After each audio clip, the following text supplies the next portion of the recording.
បាទជំរាបសួរលោកគ្រូខ្ញុំឈ្មោះថារីវរៈដែលថ្ងៃនេះដែរខ្ញុំនឹងលើកយក project final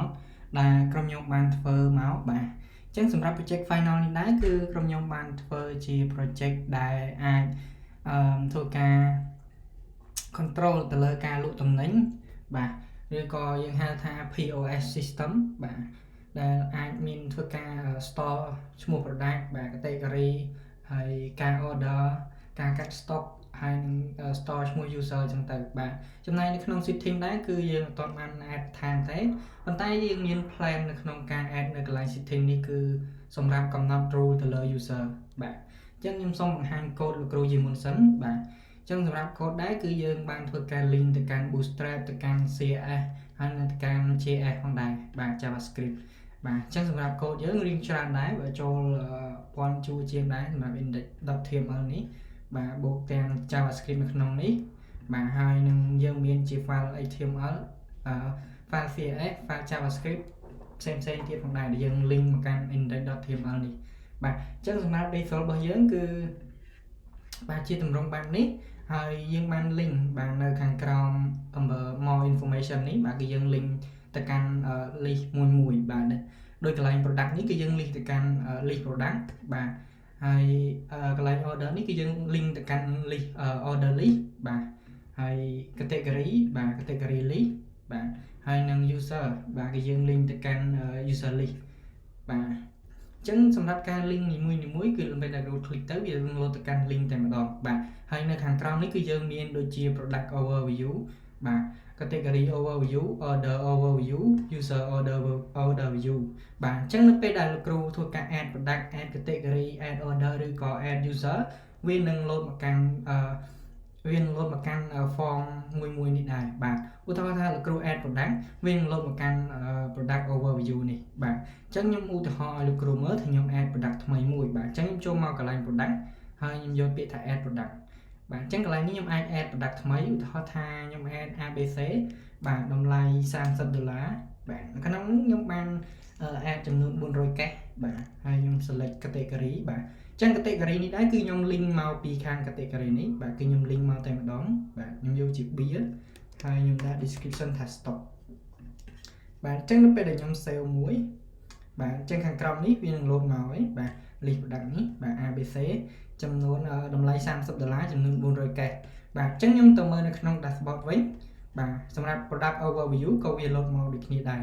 បាទអញ្ចឹងនៅក្នុង category បាទដូចគ្នាបាទអញ្ចឹងខ្ញុំសូរក្នុង category បាទ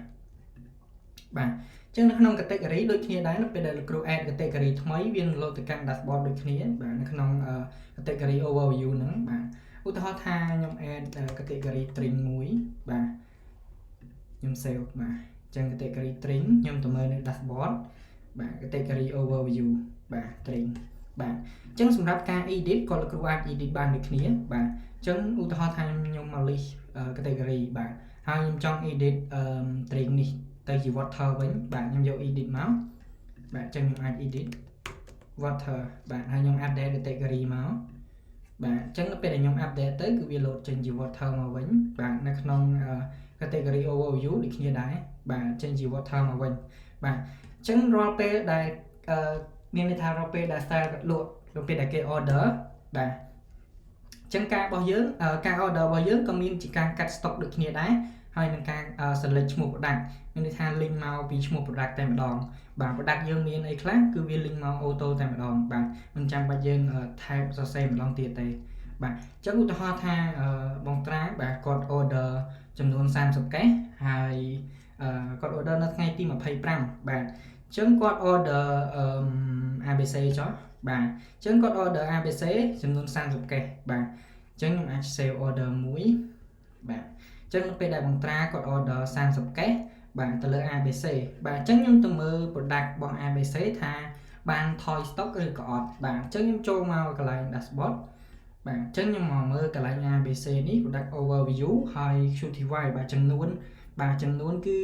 មានន័យថាថយអស់30 cash បាទដោយសារតែបងត្រាគាត់បាន order បាទអញ្ចឹងគាត់ order 30 cash វានឹងកាត់ stock អស់30 cash បាទអញ្ចឹងសម្រាប់ការ edit បាទលោកគ្រូអាច edit បានដូចគ្នាកន្លែងនេះឧទាហរណ៍ថាខ្ញុំចង់ edit កន្លែង order name ឈ្មោះវិរៈនេះបាទខ្ញុំអាច យកពាក្យថា edit មកបាទអញ្ចឹងកន្លែងនេះឧទាហរណ៍ថាខ្ញុំកែដាក់60កេសបាទខ្ញុំអាចទៅឡើងថា30កេសចុះបាទខ្ញុំរើសថា tiger ដែរបាទខ្ញុំ save ខ្ញុំ update បាទហើយខ្ញុំទៅមើលវិញម្ដងទៀតបាទ tiger បាទអញ្ចឹងកាត់ stock ហើយបាទកាត់អស់បន្ថែមទៀតហើយបាទអញ្ចឹងខ្ញុំបន្តមកទៀតបាទចូលមកដល់ user បាទការ add user ដូចគ្នាដែរគ្រូអាច add បាទកន្លែងនេះបើយើងអត់មានជាមានន័យថាមានជាតិចឬក៏អ្វីមួយទេគឺវាឲ្យយើង add បានទេបាទ please fill out this field បាទអញ្ចឹងយើងដាក់ឈ្មោះមកឧទាហរណ៍ថាឥឡូវខ្ញុំមិនដាក់ឈ្មោះខ្ញុំទៀតទេបាទដាក់ថារតនាបាទហើយខ្ញុំដាក់ email របស់រតនា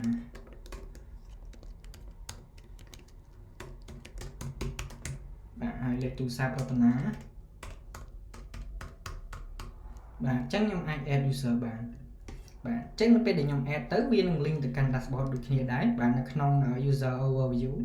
បាទគាត់បានឃើញទេបាទអញ្ចឹងនៅលើ dashboard ក៏យើងមានបង្ហាញចំនួនដូចគ្នាបាទចំនួន product ចំនួន order ចំនួន category ហើយនិងចំនួន user បាទគឺវាគណនាមកពី list នីមួយៗបាទដូច product នេះយើងមាន5 product បាទយើងមាន Tiger អង្គរជីវៈ Hennessy និង ABC អញ្ចឹងទៅបាទដូច order យើងមាន order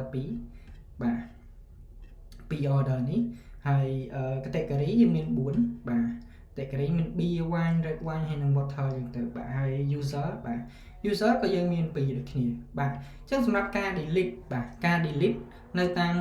ផ្នែកមួយក៏អាច delete បានដូចគ្នាបាទឥឡូវឧទាហរណ៍ថាខ្ញុំចូលទៅ list product មួយហើយខ្ញុំអាច delete ឈ្មោះ product ឯមួយបាទខ្ញុំចង់ delete ឈ្មោះ product អង្គរនេះបាទខ្ញុំអាចយក delete មក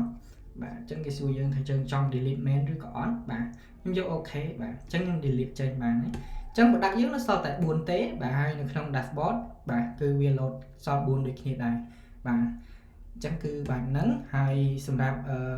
system ទាំងមូលបាទយើងមានជា profile បាទកន្លែងនេះយើងមានជា profile មានជាការ sign out បាទហើយលោកគ្រូអាចបរិយមានន័យថាដាក់ full screen បានកន្លែងនេះបាទហើយកន្លែងនេះក៏យើងមានជា menu side បានបាទហើយគ្រូអាចបិទឬក៏បើកបានដូចគ្នាដែរបាទហើយសម្រាប់ system ទាំងមូលក៏នៅពេលដែលលោកគ្រូ refresh ទៅក៏វាអត់មានជាការបាត់ទិន្នន័យអីដូចគ្នាបាទគឺនៅ store លើ cookie តែម្ដងបាទគឺជាទម្រង់បែបនេះបាទហើយនៅក្នុង user យើងមានជា list user មានជា add user ដែរបាទដូចគ្នាយើងមានជា list មួយដូចគ្នាបាទនៅកន្លែង setting នេះយើងមាន plan ថាចង់បំពេញវាដូចគ្នាដែរប៉ុន្តែយើងធ្វើអត់ទាន់ដល់ការ store ជាមួយនឹង database បាទអញ្ចឹងនៅក្នុង setting នេះយើងមាន plan ថាយើងនឹងអាចកំណត់ setting ទៅលើ rule របស់ user បាទមានន័យថា user មួយ